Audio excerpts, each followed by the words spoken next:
June 18, 2020. There was rioting in major American cities, including Washington. The left's expectation had been that Trump would send in the troops in major cities and cause or incur casualties, thus taking a huge political hit. Despite the clamoring for him to stand up and do just that on the right, he didn't take the bait. Here's the interesting thing. They figured this was a sure thing because they've convinced themselves that Trump is a literal fascist. So axiomatically, he must be unable to resist the temptation to deploy military force given any reasonable pretext. They committed the classic strategy error of despising one's enemy, being so consumed with loathing that the actual operational facts and considerations regarding your enemy that should be weighed before acting are disregarded or insufficiently weighed. The right does this all the time, by the way, including many of us here, mainly by referring to and thinking of leftists as stupid. They do stupid things, yes, but do not make the mistake of thinking they're unintelligent. This loathing is the Achilles heel of the left, and probably our last best hope. Notwithstanding the great mind is deploying its various cadres with a greater degree of coordination than we want to think, though not quite the Illuminati scene some envision, they can't quit it. They literally believe that Trump is not only not as smart as they, but that his intelligence is actually far below normal. They believe that he has no skills or abilities at all. They believe that he actually hates gays, non-whites, and Jews with all their heart. They do. In this sense, they are stupid. It's the kind of stupid known as cognitive dissonance, which is the kind of stupid that gets you killed. We all have it.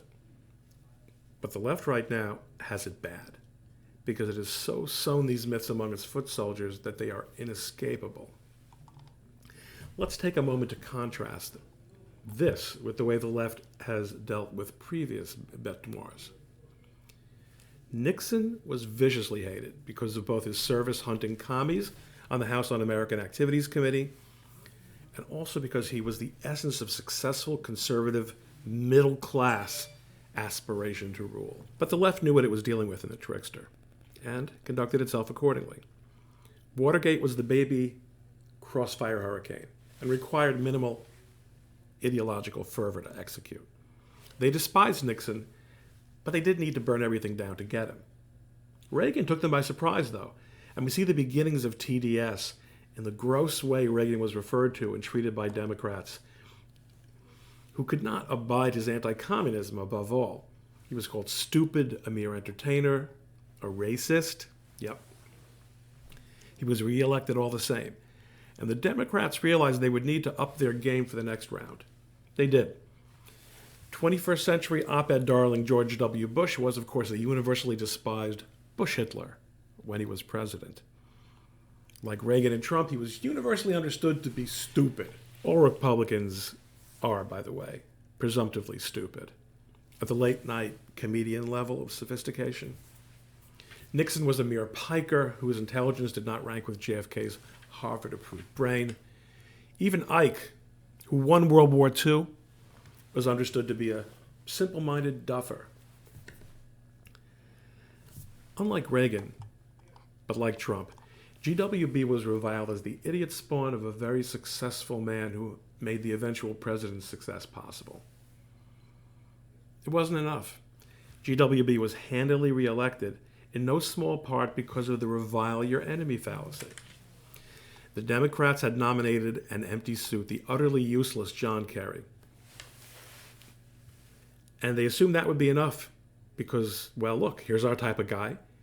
The type of guy who should run things. And that's all people should need to vote against Bush Hitler. There was also a zero. But again, the Democratic establishment was pretty sure that was all you needed to defeat Ronald Reagan. The worst man who ever lived.